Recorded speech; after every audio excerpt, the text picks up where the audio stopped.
So who is the Dodger? The Dodger is me. It's amazing the number of phone calls I get where people call in on the toll-free, or I get an email and they say, looking for Rock Dodger Outfitters, looking for RDO TV.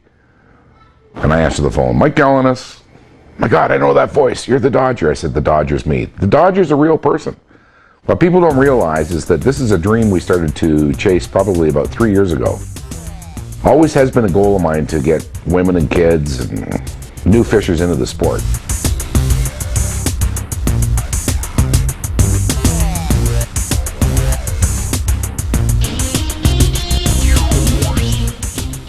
So I chased the vision, opened the company, and in the spring of '05 decided we're going to launch the television show. And we did, and in 12 months we produced 26 episodes.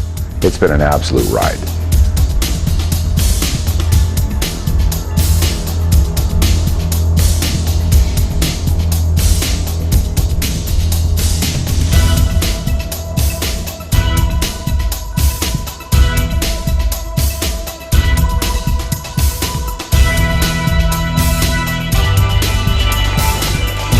Fish juggling. Fish juggling with Al. Fish juggling with Al.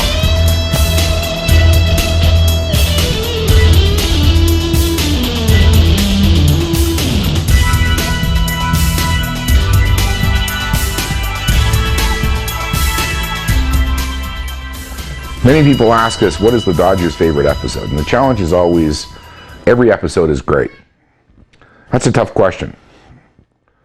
I look back and I think of all the episodes that are probably my favorite, I would have to say the North Saskatchewan River, when we went up to Edmonton, just southwest of Edmonton, into Stony Plain with our buddy Keith Ray from Get Hooked Adventures. The day was a magical day. We had a mix of fly fishing, spin fishing, but what was important about the day was the fact that Connor got into some monster pike, and I'd been hunting a goldeye for probably about 30 years. One of the favorite spots was the Red Deer River. As a kid, I grew up on the Red Deer River fishing with my uncle. I must have been 5 or 6 years old. Learned how to fly fish when I was a lot younger, but it'd probably been about 30, 35 years before I caught a goldeye. As I said in the North Saskatchewan show, catching the goldeye and putting it forward on the camera, and I dedicated it to my uncle in Ottawa. I said, Uncle, this one's for you. It's been a long time, but the Red Deer River, or the North Saskatchewan River, has to be by far our favorite show because we got into so many fish, had a lot of fun, totally spontaneous. And what people don't realize is when we go up and we shoot the show Fishing with the Dodger, whatever transpires is what goes on film. We're not one of these shows that goes and shoots 5, 6, 7 days in a row, making sure we get enough fish. We start off in the morning, the team shows up, we film, we shoot, and the day is done. See, one of the things that's neat about what we've done is we've sat down and we've tried to boil a scientific life of fly fishing down to something that's very basic and simple. And Connor and I will take a common pattern, whether it's a streamer, a leech, or whatever, and we tweak it and we tie the odd little piece in here and there. But my favorite fly out of all the flies we've tied has got to be the Evil Green Prince. And it's funny because the number of times that I've been out on the water, whether we're filming, out with clients, doing some fundraising, people say, Dodger, what's your favorite fly? It's the Evil Green Prince. Now, if you take a look inside our fly bags, we've got hundreds of these flies. They're a phenomenal fly. They float self-film. It's great. Don't know what you call it. We call it the Evil Green Prince. Without mentioning brand names, I like to fish with a 4-piece rod. Why? Because it's small and compact. I can throw it in the back of my travel bag, or when we're traveling overseas, I can throw it inside my suitcase. But I like a 4-piece 6-weight rod. It's a good medium action rod, but I overload the rod with a 7-weight line. And what we mean by overloading the rod is we put an extra weight above it. It makes it that much easier to cast. I like a softer rod. I tend to cast a lot with the wrist. But for me, I love my 6-weight. It's on the boat. Everybody gets a chance to use it, but it is the Dodger's rod. One of the things that's neat with Connor is we have a relationship on and off camera that is real. It's not scripted. Dad and son having a great time. Whether we're fly fishing, working on the truck, in the wood shop. I mean, I've got a little buddy at 12 years old that is my best friend. We do absolutely everything together. That's kind of cool, being a dad and having a kid that's into it. It's a lot of fun. Everybody asked us, where did the name the Rock Dodger come from? Well, first of all, the colors. Everybody says, why the yellow and the black? Well, to be honest, the yellow and black comes from the yellow and black Avalanche. I love my truck.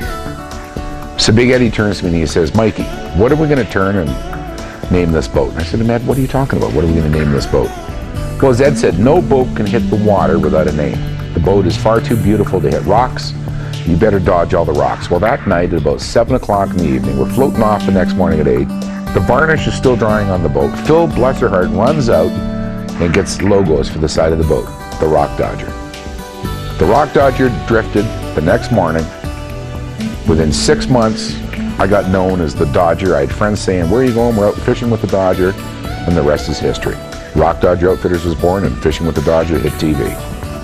I want to continue to develop our community involvement. I think it's critical that we all return to the community.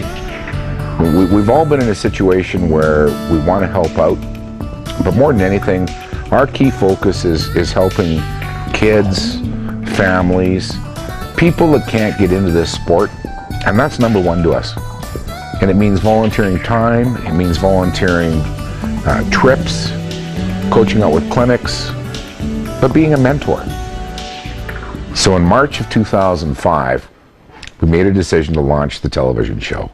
That was on plan to launch sometime in June, but being rather spontaneous and blonde, I can get away with saying that. We flew down to New Zealand, filmed for 4 weeks, phenomenal fishing. Landed back in Canada, put 13 shows on the air. And then in March of 2006, I wanted to make some fundamental changes to the production. I wanted to bring it to our core focus of where we're going, what's our theme, very much, I don't want to say reality, but real fishing. Where we talk about losing things, forgetting things, having a lot of fun. So I bumped into this incredible company, Camera Cats Production. I met poor Elise. Met Elise at a coffee shop, and I turned to Elise and we went through the usual gives and takes with regard to setting up a production company, and she looks at me and trying to understand where we're going, and we shook hands, the deal was done. Then I turned to her and I said, Elise, it's March 15th, the first show airs in 3 weeks. Can you spin it up? Well, after I shook the color back into her body, Elise and Bruce produced this an award-winning season 2 that took us from southern Alberta through New Zealand, through northern Alberta, telling a story that was absolutely magical. And you know, when I look back and I'm thinking, would I do it again? Yes, but I'd like to take a little more time. We're all tired. It was a good ride.